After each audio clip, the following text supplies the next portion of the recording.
It's car con carne. Let's eat in the car. It's car con carne. And now here's the star of our show, James Van Alstyne.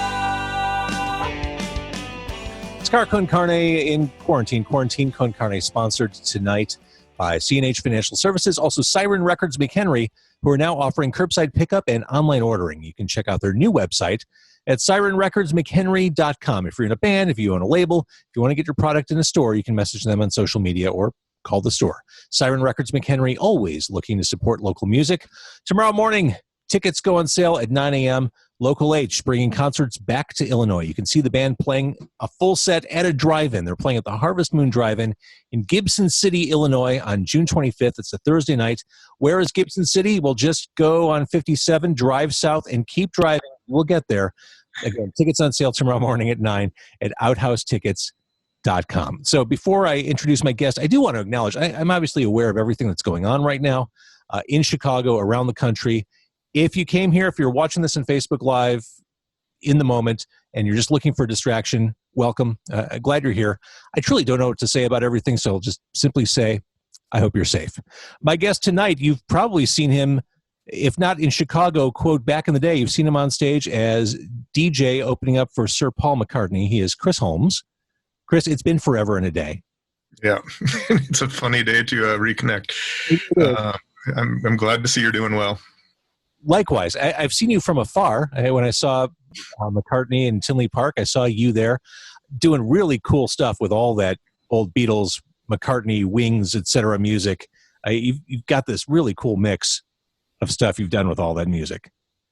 It's the best job in the history of the world to be able to work with Paul. He's the coolest guy, and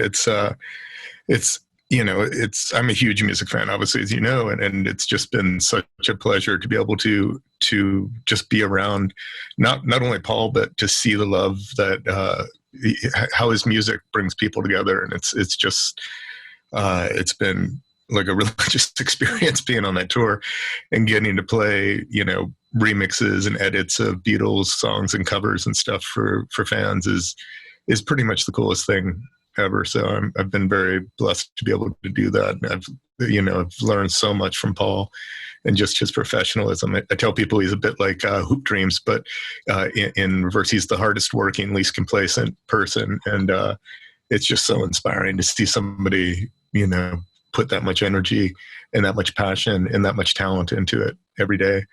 Along the lines of what you were saying, one of my big thrills when I saw you at I guess at this point was the most recent Chicago area show, I got to take my son. Like the idea of being able to take my son to see Paul McCartney. Like I felt like this is the best thing I can do as a father. Yeah, it's truly a magical experience. Like it's like you go to the show and you can look in any direction and it's a fractal. It's like, it doesn't matter what age you are. It doesn't matter what religion you are. It doesn't matter, where you're from. Like everybody is brought together by that music. We all learn to love to it. We all learn to rebel to it. We all learn to care about, social consciousness and it's such a common vocabulary for the whole planet. And, it's really beautiful to be able to see the power of music and those songs to really bring people together and bring generations together. It's like I love having friends bring their kids to the show and just seeing, because I remember loving it as a kid too. And it's, you see people that are 90 years old at the show and you see babies and it's amazing. But it's the best when I see my friends. I love seeing my friends' parents at the shows too. That's an absolutely incredible thing. Like, and just seeing the connection that music has between people. It's our DNA. The cross-generational. Yeah. Impossible to pin down. It's just everybody. Yeah. Yeah, it's funny. And like one of the cool things about Paul is like, it doesn't matter who you are. Like everyone's like, Obama's a McCartney fan, like, Bruce Springsteen, like they're all kind of like, I remember we were playing a show in New Jersey and I was on the side of the stage and I looked over and Bruce Springsteen's there and he's like getting ready to go up and play. And it's like, you can see him getting nervous and he's like, it's Paul McCartney up there. It's like, oh my God, like this is the coolest thing ever. But yeah, nobody is too cool for Paul. And he's like the least disappointing human being ever. Like he's just so incredibly wonderful and so absolutely brilliant and kind and just such a joy. He's so funny and he's just great to be around. It's been the best. The description of the least disappointing person ever. It's true. It's like, it's like you don't want to meet your heroes all the time, but when you do and they're awesome, people should know that he is just the best. He's just he treats everybody with respect and gives everybody their moment, and it's really special. You mentioned what a music fan you are, and I know this about you. Do you remember what your first Beatles experience was, the first record you bought? I think the first record I got was when they had the greatest hits, the blue and the red records that came out in like the, maybe 77. I was probably 4 or 5 years old, and I listened to them just nonstop. I had that and an ABBA Super Trooper record and probably some other really weird stuff. But it's just always, been the music that inspired me. And, like the first time I took acid, I was like listening to Revolver and the White Album. And it's been one of the cool things about being on tour for 10 years with Paul is I've gone through all these different periods where I've connected with different records and different eras of stuff. Like I used to go see Terry Hammond at the Beatles Fest at the Rosemont Hyatt Hotel or whatever, the Hilton. I forget which one it was at. And when you could only see films like Help and Yellow Submarine were at the Beatle Fest things and stuff. And it's been so cool to see, like, as I've gone through these kind of deep dives into the music, like there's so many periods of that music that just identify with different periods of my life. Like last year I listened to the Wildlife record a lot, which is the first Wings record, I guess. And it's just incredible. It's loose. It sounds like the Velvet Underground's Loaded record. It's like, got all these amazing super like Yola Tango-y sounding songs on it that they're just incredible. But you're like, that came the year after he wrote Let It Be. It's just so nuts, It's like, and I think that the most impressive thing about working with Paul is you realize that they were 4 human guys that did that. They aren't like things that descended from the heavens with these perfect songbook. It was a bunch of guys that really pushed each other and really like got the best out of each other. And, Paul's story with Linda is beautiful to see how they made music together and, all the adventures they had. It's just, it's been really cool. Yeah. That record's so good too. I went through with that one about 4 years ago, but Maybe I'm Amazed was the first guitar solo I ever learned, and it's just, which I think was from the live version that was released from the Wings Over America. But yeah, I've been playing piano a bunch during the quarantine and just, playing some of those songs. It's been really fun. I've been trying to be better when I go to concerts, which sadly I haven't been able to do for a long time. I've been trying to be better about not spoiling the set list for myself before I go. I used to be terrible about that. Thanks to the internet, you can find out exactly what every touring musician is going to play. I withheld the urge with McCartney. I wanted to be surprised with everything. I didn't want to anticipate anything. I just wanted to let it go. Temporary secretary, really? I did like it. That right there is the reason why you shouldn't spoil set lists for yourself. Yeah, no, that was amazing. I had played that the first time I DJ'd with him at Coachella. I had made an edit of a remix that somebody had done of that, and it brought me such joy to be able to play that. And then one day he's like, at soundcheck, he just started playing the arpeggio thing, and brought he brought a mini Moog that I think was Linda's mini Moog, and was running it through this like ARP sequencer. And it was so beautiful. He's just like trying to get to the right points and stuff. I'm like, what is he doing? And all of a sudden it like gets locked in. I'm like, oh my God. And then they figured out how to play it live. And it made me very, very happy. That was probably one of the deepest cuts that he's played on tour, but it's a great one. So you've been playing with him since 2009? Yeah, the first show I did with him was at Coachella in 2009. And then they asked me to go on tour. And I've done all the shows since 2011. It's a pretty funny story where I did the Coachella with them. I can tell you the whole story. I mean, it's a pretty funny.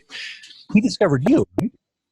Yeah, so I was DJing a party with the Radiohead guys for In Rainbow's Grammy party, and it was like this really fun party, and it was Questlove and Tom York and Nigel Godrich and I DJing, and it was like, you know, all of our friends were there. It's like this crazy party, and Nigel was like, I think Paul McCartney might be coming, and Nigel had produced one of Paul's records, and a couple, you know, maybe half an hour later, Paul McCartney's just on the dance floor dancing in front of me while I'm DJing. And I'm just like, this is the most surreal thing ever.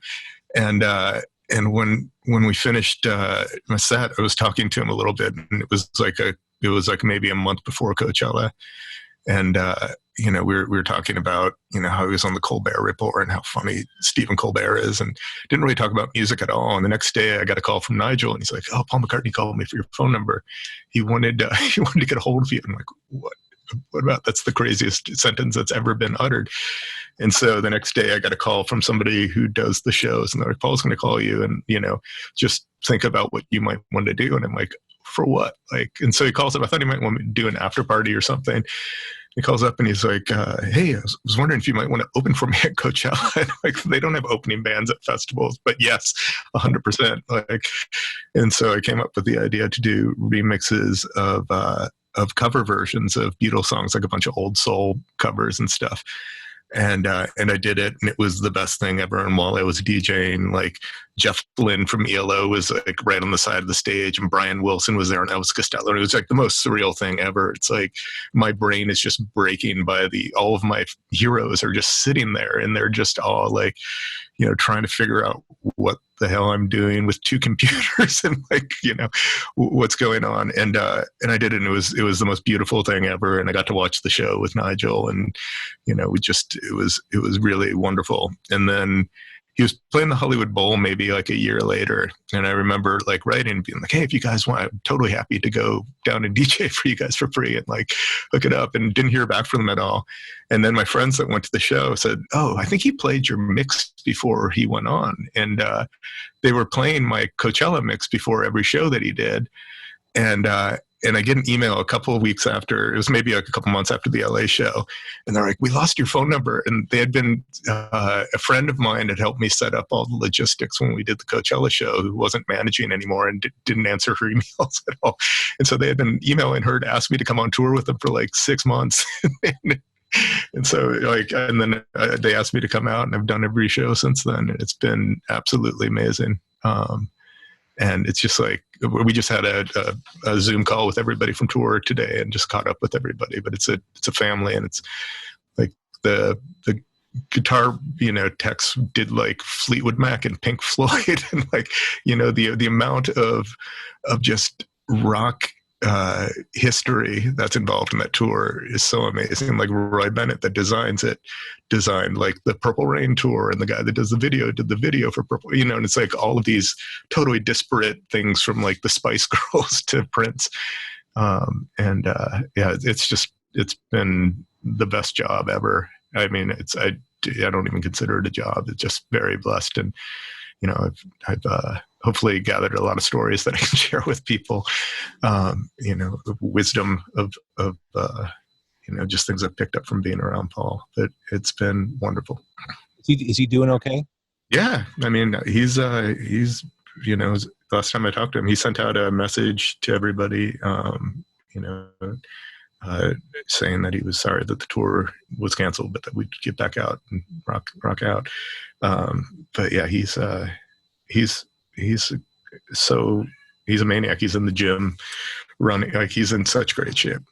Well, he doesn't he doesn't age. Seeing him perform, yeah, he's like an alien. It's so crazy, you know. And he's just, it's his energy and his. I mean, he eats well, but it's just his mental focus too is just absolutely amazing. Let's talk a little bit about you. I knew coming up in Chicago in the 1990s. I mean, it may very well be the last time I saw you perform without McCartney was with the Pumpkins at the end of the first run. So it's been a little bit. Wow. Yeah. My first exposure to you is this band. Nice. I love that record. I love this record. This is great. But you came up in the Chicago music scene in that crazy, heady time. What do you remember about coming up in the 90s? Oh man, I remember going to Lounge X and to the Metro and to the Empty Bottle and to the Fireside Bowl. I remember going to see shows 6 nights a week. And, I remember just the feeling of camaraderie it really was such an amazing group of people doing really, really special music. And, I remember just the sense of inclusion and the sense of, just a feeling of, it was just a really, really special time. And I'm very, very glad that I got to be there when that was happening and got to ride it along with it for a little bit. It was cool. Well, there's the Yum Yum album, which I don't think I'm talking out of turn by saying that Yum Yum album has aged well than I think anyone would have imagined back then. I think it sounds right at home with contemporary music right now, right this second. Thanks.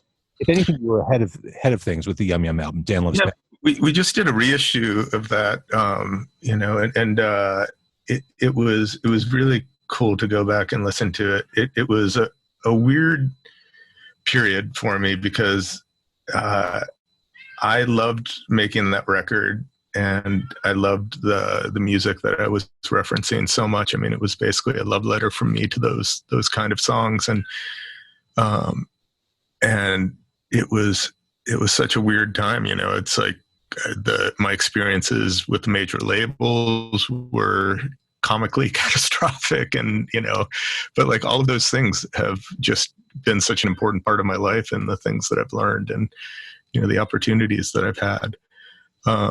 That record was weird because I had the whole Tom Frank article was very bizarre too. I don't know if you remember that, but the Harper's article where he originally wanted to have him do a story that was kind of an updated version of Hitmen, the story about the music payola stuff in the 70s. And he was the writer for a magazine called The Baffler, a guy named Thomas Frank. And, he never really understood that I loved pop music and that I really, I love the Archies. I love, Tommy James and the Shandells. And the name Yum Yum is deferential to that whole sound. Yeah, totally. Yeah, the Ohio fruit gum or whatever, and so it was at the time it was weird because there were a lot of bands there were a lot of amazing bands like Jesus Lizard and Shellac and, that were doing like this kind of, very aggressive music. And then there was like a ton of really shitty bands that were doing, kind of a caricature of that were just like, row, I'm so tough and I'm, and every night, I'd go see shows and it would just be, white, angry, just whatever.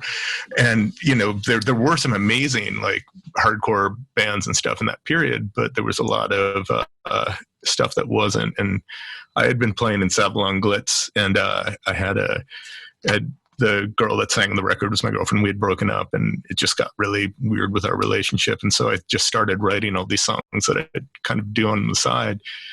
And it's a very weird time for me because I've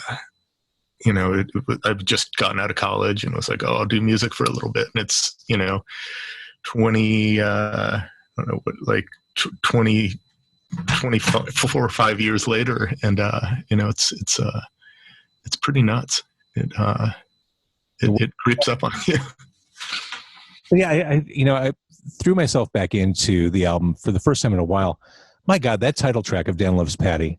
It's such an arresting, beautiful song. All the songs on there are beautiful. This is orc pop, but that song in particular still strikes such a chord with me. Yeah, that was my favorite song on the record. It just got licensed to be in a Netflix show, so hopefully some people will hear it at some point in the near future and rediscover it. But love it.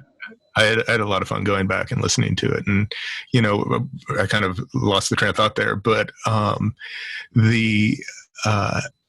going back when we reissued it, my friend Eric Flanagan was a big fan, and he basically convinced me to get together the masters and kind of set up the reissue of it and wrote the liner notes and stuff. And it forced me to kind of go back and listen to it. And I had switched from making music and to more producing and DJing over the last 20 years. And, it was really nice. It was like looking at an old scrapbook or something and like seeing parts of yourself that you've forgotten. And, it was like seeing how, it's like I probably I've hypomania. I'm kind of a little bit on the bipolar spectrum, and it's like seeing how that was how I was coping with that at the time, and my mania was going into songwriting and into exploring beauty and finding these perfect sounds and stuff. But yeah, it was really nice to be able to do that and to spend some time and get reacquainted with it. And because it all got so weirdly, because of the Harper's article, it got really like out of whack, and people didn't really understand that. I knew that putting out a major label record was an absurd thing, but I still thought it was a really cool thing. I still believe that like music is one of the only things that can, cut across boundaries and bring people together. And the ability to be able to reach people and to be able to get music out to people through radio, through labels is a really, really beautiful thing. And I definitely wasn't complacent about that at all. So it was really good to go back and remember how in love I was with music and those sounds at that time. It was nice. So when did you leave Chicago and why? I moved out to LA in 2003, and I lived down in Kenwood and Hyde Park until then, after I graduated college. And I had this awesome house down in the South Side. I don't know if you ever went to it, but it was an old mansion, and it had been split in two. So it was like a 12-bedroom house that had been split into two 6-bedroom houses. And it was like insanely cheap. I think it was $1,500 a month for the 6 bedrooms or something. And so when I was a junior in college, I moved in there, and then as I got older, roommates would move out, and it basically became, every room was a studio filled with organs and mellotrons and amplifiers and sitars and stuff. And and the guy who owned the house ended up selling it, and the person that bought it wanted to combine it into one big house. And so I had the option of staying in Chicago and trying to find another place, or to come out to LA. And I was doing a lot of film scoring and music supervising at the time. And a lot of the work that I was doing was out here. And I was really, really tired of Chicago winters. And as you age, the winters seem harder and harder every year. Yeah. So you've always been messing around with technology. I always think of you in the same context of tech and cool stuff. I guess my question is, what are you messing with these days? I am having such a good time right now with OBS, which is this program that allows you to do the broadcasting stuff. I don't know if you're using it for your broadcast right now. And it's something I have not even a written note. I have a mental note that I need to dig into this because everyone's asking about it, especially in conjunction with Twitch. I hear it mentioned a lot. Yeah. So I'm working on a show for Twitch right now that'll kind of be a combination of a variety show that talks about a lot of tech stuff and art and we'll have bands on. And I'm working with Lance Bangs, who's an amazing director. And it's been really cool. We've been working on it for about 2 months now. And I've been doing a lot of stuff in VR. I've just mixed a series of short films with ambisonic sound, which is really cool. So instead of the music being in stereo, the music can move around you in space. So it's kind of like when the color comes into The Wizard of Oz, and it's just this whole new way of seeing things. When the sound in VR, you could have a drum set here, and as you move your head, the drum set stays. Or you could have it like, I'm scoring this underwater, it's a thing on preserving the oceans. And so I might have a whale, and the cello might follow the whale all the way around your head. And it's really been cool to work with. And I've been also playing with a machine called a Glowforge, which is a big laser cutter engraver machine, and making everything from giant mandalas to jigsaw puzzles. That's been pretty fun. Yeah, I didn't even know any of this. I just assumed that if I asked about what you're up to tech-wise, it'd be interesting. That's pretty much what I do, is try to make art with tech. And I think when I'm not doing that, I try to help other people figure out what to do with tech for their art, or how to make art for it. Like I'm a tech facilitator. Yeah, I think over the last year, I've just realized that I've always been fascinated by pretty much everything. And so it's really good for me to play with new technologies and find, different things that you can do with them and different ways to integrate it. Like I remember, when I was doing the Yum Yum stuff and the Sabalon, Glitz, and the Ashtar command stuff, I was obsessed with modular synthesizers, and I just love systems and playing with them and figuring out what you can do with them. And especially when you don't know what you can do with them, and just kind of like, taking things apart and putting them back together again has always been really fun for me. But yeah, I've been doing that, and I've been doing a lot of stuff with ambient music, and I'm putting together a project right now of kind of on the Ashtar kind of tip of some bliss out music. Awesome. So it's safe to say that this quarantine period has been a fertile one for you. Yeah, I mean, I'm trying to make the best of it. Everything that I do for a living is no longer a thing, and so I'm trying to figure out what monetizable skills I have in the real world. But I've definitely been having a wonderful time trying to make the best of it and trying to help stay sane and help keep my friends sane, and look for things to using technology and music to bring people together and remind people that they're not alone right now. And, that in a world where, narcissism and self-interest seem rampant, it's also a time of connecting, and a time of really bringing people together and realizing, that our voices can be shared. And so I've been really focusing on figuring out ways to work with that and help, amplify some voices and get stuff going. You're a good dude.